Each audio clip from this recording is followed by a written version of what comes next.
Bonjour, Yael, c'est Mama pour une nouvelle émission de Catava, l'émission consacrée à l'actualité des livres. J'ai le grand plaisir de recevoir aujourd'hui autour de ces micros David Teboul.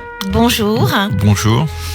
David Teboul, avec lequel nous allons parler de ce livre un peu atypique, de ce récit que vous avez recueilli, David Teboul, et qui s'appelle Simone Weil, L'aube à Birkenau, publié aux éditions Les Arènes. Avant de parler de ce livre, David Teboul, l'usage autour de ces micros, et que je vous laisse la parole pour vous présenter, comme vous le souhaitez, à nos auditeurs. C'est un usage qui est pas simple. Non, il n'est pas simple. Que dire j'ai fait des films. Et ma rencontre avec Simone Weil est d'abord une rencontre d'un cinéaste qui a souhaité faire un film avec elle et qui a fait un film avec elle, sur elle mais avec elle. Et de cette rencontre, je pense que vous reviendrez sur cette rencontre. Bien sûr, bien sûr. Une amitié. Elle est au cœur de ce livre, hein, bien sûr. Une amitié, c'est construite. Voilà, je suis cinéaste, je suis artiste, je suis photographe, vidéaste.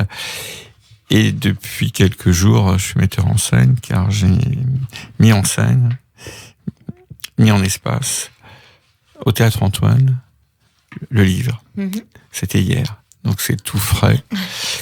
C'était donc le 27 janvier. C'est ça, le 27 janvier.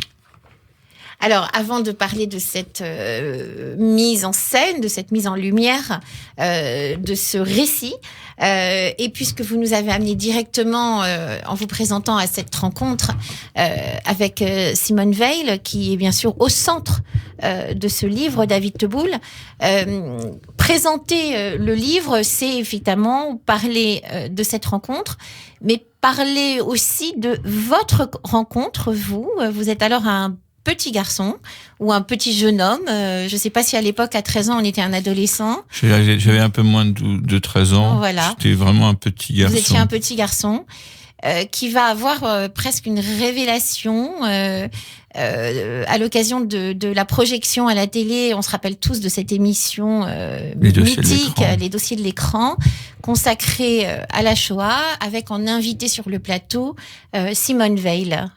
Vie et mort dans les camps nazis. À l'époque, on ne parlait pas de la Shoah, on parlait de l'Holocauste. D'ailleurs, on parlait du film C'était Holocauste. Après la diffusion. C'était le dernier épisode de ce film, de cette série américaine Holocauste. Holocauste. Et j'avais été évidemment. À l'époque, en France, on regardait à peu près tous le soir, quand on regardait la télévision. Les choses étaient plus simples parce que il n'y avait que 2 chaînes le soir. Donc, on était sûr de rencontrer en cours de récréation des camarades qui avaient vu les mêmes films. À peu près la même chose que vous. Donc c'était une chance sur 2. Et je sais pas si vous vous souvenez, mais Holocauste avait été un vrai choc. Oui, bien sûr. La diffusion de Holocauste. Et c'est vrai que je regarde la dernière série, j'hésitais. Habituellement, j'hésitais toujours entre un feuilleton américain, un autre feuilleton américain qui était important, King Kong, et les dossiers de l'écran. Bon. Holocauste, en tant que juif, évidemment, mon choix s'est porté sur la série. J'avais été bouleversé par le film. C'était une époque où on parlait beaucoup de la guerre, mais pas beaucoup de la Shoah, de l'Holocauste. Et, on parlait beaucoup, très différemment. Donc on est en 1979. En 1979. C'est une époque où, comment dire les choses, on disait pas comme ça, on était juif. On ne le cachait pas, mais on le disait pas. Oui, c'était votre cas d'ailleurs. Oui, vous le racontez. C'est pas une histoire de honte. C'est que ça se disait pas. Ni ça se cachait, ni ça se disait en fait. Et la notion communautaire était une notion très intime, très personnelle, très familiale. Les gens étaient avant tout français. Quand ils paraissaient l'être moins, ils étaient avant tout français. Moi d'ailleurs, je suis un garçon qui est toujours... j'étais toujours gêné, d'ailleurs. Parce que je trouvais que j'ai pas été élevé dans le culte du secret, pas du tout. Mais il m'est jamais arrivé à l'école, je crois, de dire que j'étais juif. Aujourd'hui, les enfants, je vois, sont invités, enfin des enfants non juifs sont invités à des commémorations, enfin des fêtes juives. Leurs camarades. Par camarades. Enfin, il y a une sorte de et c'est extraordinaire d'ailleurs. Mais voilà, donc j'appartiens à une génération où l'écho de la Shoah était quand même assez. Et puis je crois aussi que ce sont les petits enfants qui ont fait bousculer les survivants dans les familles. C'est pas les enfants, parce que les enfants avaient déjà dû porter le poids de parents qui avaient été survivants de la Shoah, et les petits enfants évidemment. Les grands-parents sont toujours acceptent davantage d'être bousculés par leurs petits enfants que par leurs propres enfants. C'est le cycle quand les choses se passent bien. De la vie. Donc voilà, je vois Simone Veil, je vois le dernier épisode. Puis juste entre-temps, j'avais adopté un chaton et j'étais très fasciné par un des personnages de la série, Rudi, qui est un des fils de cette famille juive allemande, famille très assimilée. Très assimilée, qui n'a rien vu venir. Qui a vu, mais qui a vu qui pouvait imaginer les patriotes attachés à leur pays, et tout va très vite basculer pour eux. Voilà. Et donc Rudi était le jeune homme qui était à la fois particulièrement beau dans le film, qui a survécu évidemment, c'est très américain, et qui s'est engagé chez les partisans et qui est allé ensuite. À l'époque, on n'appelait pas faire son alia, mais qui est parti en Palestine. Voilà. Donc tout ça faisait beaucoup. Ouais, dans un même personnage. Le frangin artiste était faible, et au cours, il fallait pas être faible. Et puis, les parents étaient dépassés par un peu niais, d'ailleurs. Dans le film, j'ai revu la série pour écrire le livre. Voilà. Dernier épisode. Les dossiers de l'écran. Un dossier de l'écran, c'est toujours aussi une émission qui se prolongeait par un débat. Et apparaît Simone Veil. La première fois que je vois Simone Veil. Et j'avoue que j'étais subjugué. Elle est très belle. Elle était très belle. Et je regarde cette femme. D'abord, je la regarde. Je l'écoute après. Et toute la niaiserie, au fond, de ce film... c'est toujours très difficile et inutile de pleurer pour rien. On est toujours un peu fâché quand une œuvre vous a fait pleurer, que vous vous rendez compte qu'au fond, elle vous a pas fait pleurer pour de mauvaises raisons, mais le vocabulaire employé, quoi. Mais elle n'était pas critique tant que ça à l'égard de la série. Non, parce qu'à l'époque, on faisait attention à tout. C'était une époque où les choses, il fallait les peser, les sous-peser. Mais Simone était quand même très agacée. Elle a dit quand même, à ce moment-là, elle a dit une chose qui est très forte. Elle a dit qu'au fond, c'était pas aussi gentil le camp. Et que les déportés avaient des rapports qui n'étaient pas des rapports... Autant elle avait apprécié le basculement de la société allemande, la relation entre les gens... Voilà, dans le camp était un peu idéalisé et erroné. D'ailleurs, c'est beau. Ça revient beaucoup dans son récit. Ça revient dans son récit. Et dans cette émission, était présente une femme très importante, Marie-Paul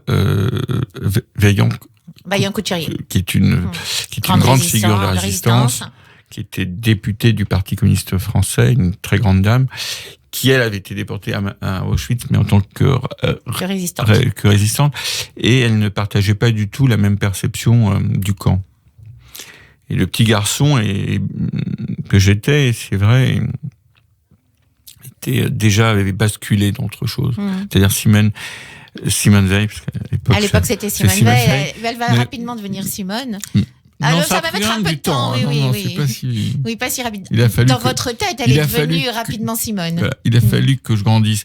Là, non, elle était Simone Veil. Enfin, et au fond, quand je la rencontre plus tard, j'ai 30 ans, j'ai fait deux films, et puis je profite de mon statut de cinéaste pour la rencontrer. Donc un beau jour, vous l'appelez. Ah ouais. Je lui envoie d'abord un projet, enfin pas un projet, une lettre, elle me répond pas. Et donc j'essaie une dernière fois de l'appeler. Enfin une dernière fois, et puis son secrétaire me dit, écoutez, Madame Simone Veil ne souhaite pas vous rencontrer et ne souhaite pas participer à un film sur sa personne. Et j'ai écouté, je suis vraiment surpris, je comprends pas. La jeunesse permet des choses parfois absolument incroyables. Oui, ce serait à refaire. Vous oseriez peut-être pas. Je sais pas. Je sais pas. Parfois, j'ai le sentiment d'être resté assez jeune, et parfois pas du tout. Donc, c'est des mouvements chez moi. Mais bon, le désir étant très fort, j'insiste. Et à ce moment-là, à ma grande surprise, Simone Veil me prend On dit le combiné à l'époque. Voilà, prend le combiné sèchement, froidement, sèchement. Il me dit, écoutez, si vous voulez me rencontrer, vous allez me rencontrer, mais je vous préviens, ça va pas durer plus de 10 minutes, soyez à l'heure demain, à 8h30, ce sera pour vous dire non. Bon. Je ne sais pas ce qui s'est passé à ce moment-là, j'étais convaincu, et pourtant Simone pouvait parfois être, comment dire, c'est sèche. Ce qui n'a pas été le cas avec moi, mais bon. Et donc j'étais convaincu qu'elle allait dire oui. Je sais pas pourquoi. Pourtant, voilà. Donc, je vais au rendez-vous. Elle arrive très en retard. C'est une chance pour moi. Et voilà. Alors commence cette relation qui va durer très longtemps. Très longtemps, plus de 15 ans, sur ce projet de film qui va très vite se faire. Qui va se faire. Donc je crois qu'on est en 2004 pour le film, ou je me trompe. 2003, je crois. 2003, 2004. Ça se passe bien. Et c'est sur quelque chose se noue à ce moment-là, cette rencontre au fond. À un moment, on parle de plein de choses, et puis elle me dit, qu'est-ce qui vous intéresse chez moi? Et je lui réponds, votre chignon. Voilà. Et vous me testez pour voir si j'ai lu le livre. Non, je sais que vous l'avez lu. Et ça, effectivement, c'est une réponse qui a dû un peu la déstabiliser. Oui, parce qu'au fond, je m'en suis pas rendu compte. Ça faisait appel chez elle à quelque chose. Et moi, en écho à ce que la perception que j'ai eue de Simone Veil la première fois, en 1979, au-dessus de l'écran. Et au fond, très vite, notre relation, très vite, c'est Simone, Jacob que j'ai rencontré, c'est pas Simone Veil. Et au fond, ce qui m'intéressait, c'est la première Simone Jacob, de son nom de jeune fille. Dans un premier temps, c'était ça. Et donc, elle me parle beaucoup du statut des cheveux au camp. Et qu'elle avait eu cette grande chance. Quand elle n'a jamais su pourquoi, dans ce qu'on voit, on lui avait pas rasé les cheveux.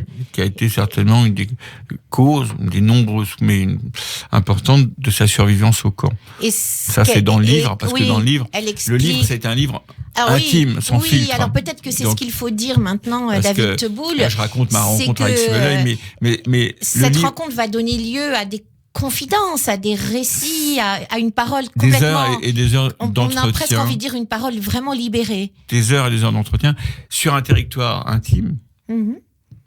Intime et sur le territoire... Alors à quelle fréquence ça se... Moi, d'ailleurs, on déjeunait souvent. On a peu dîné ensemble. On déjeunait souvent ensemble. Et donc, je l'ai beaucoup vu, Simone. Et c'est vrai que nous parlions de plein d'autres choses, mais nous n'arrivions pas ensemble à ne pas parler de la vie au camp. Je n'arrivais pas à ne pas lui poser des questions sur la vie au camp. Et au fond, ça a constitué ce livre, ce récit. Un jour, Simone m'avait dit, j'espère que vous en ferez quelque chose un jour de tous nos entretiens.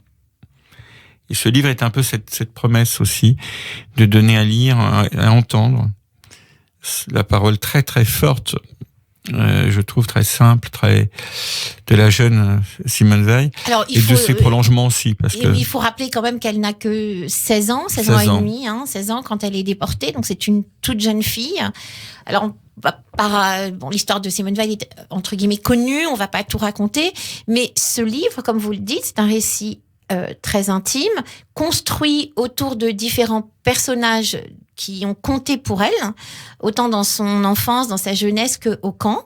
et puis après. Donc ce sont des instants de vie construits autour de ceux qui ont compté pour elle. Au fond, c'est Simone Veil à la première personne du singulier. C'est un livre aussi sur la relation à sa mère. D'ailleurs, dans la mise en scène, les mises en espace que j'ai faites hier, j'ai beaucoup privilégié le lien de Simone à sa mère, morte en déportation. Ce qui est intéressant de comprendre chez Simone Veil, c'est aussi l'impact qu'a eu la déportation plus tard. C'est-à-dire, j'ai beaucoup interrogé Simone Veil sur comment on reconstruit sa vie. Il y a des choses, effectivement, des phrases magnifiques. Elle dit, vous voyez, c'est une des premières phrases que j'ai relevées, où elle dit, alors, elle parle de sa sœur qui a été déportée aussi. Qu'allions-nous devenir, ma sœur et moi ? Mais surtout, pourrions-nous à nouveau vivre normalement ? Une frontière séparait les humains, ceux qui revenaient des camps et les autres. Nous étions passés de l'autre côté. Je crois que nous ne sommes jamais redevenus normales. En apparence, nous avons vécu comme les autres, mais nos réactions intimes sont restées différentes, au moins sur certains sujets. Oui, parce que c'est pas la même chose d'avoir été déportée en tant que juive, en tant que résistante. Quand je dis ça n'efface pas bien entendu la souffrance et la douleur de la déportation. Mais ce livre, effectivement, ce récit est beaucoup construit sur l'autre femme, ou la femme qu'elle est devenue, celle qu'elle est devenue, vraiment sur les cendres de la Shoah. Qu'est-ce que c'est que la réconciliation ? Qu'est-ce que c'est que le pardon ? Qu'est-ce que c'est que ne pas oublier ? Et l'engagement de Simone Veil sur les questions plus tard concernant la réconciliation franco-allemande, l'engagement de Simone Veil pour l'amélioration des conditions de détention. Oui, il faut rappeler des fois qu'elle a fait une partie de sa carrière dans l'administration pénitentiaire, qu'elle s'est beaucoup intéressée au sort des femmes détenues. Particulièrement des femmes du FLN, qui étaient vous imaginez la façon dont on a dû traiter en France les militants du FLN. Et donc Simone Veil, qui avait vécu des conditions de détention, qui avait éprouvé des conditions extrêmes, était très sensible aux conditions de détention. Oui, c'est un des passages les plus, j'ai envie de dire, pas les plus intéressants, mais les moins connus. C'est un combat important. Simone Veil a visité des prisons. Et vous montrez, et elle montre à travers ce récit que ces quelques mois qu'elle a passés à Auschwitz ont été vraiment le ferment de tous ces combats à venir, même ces combats pour les femmes, sa cause pour les femmes. Elle avait vécu une promiscuité tragique avec les femmes, et une proximité de compréhension. Et quand, en 1975-74, M. Giscard d'Estaing est élu, elle va aborder la loi avec une compréhension. En faveur de l'IVG, de avec l'avortement. Une grande compréhension. Simone Veil avait quelque chose entre les femmes et Simone Veil, très très fort, qui s'explique par la vie au camp.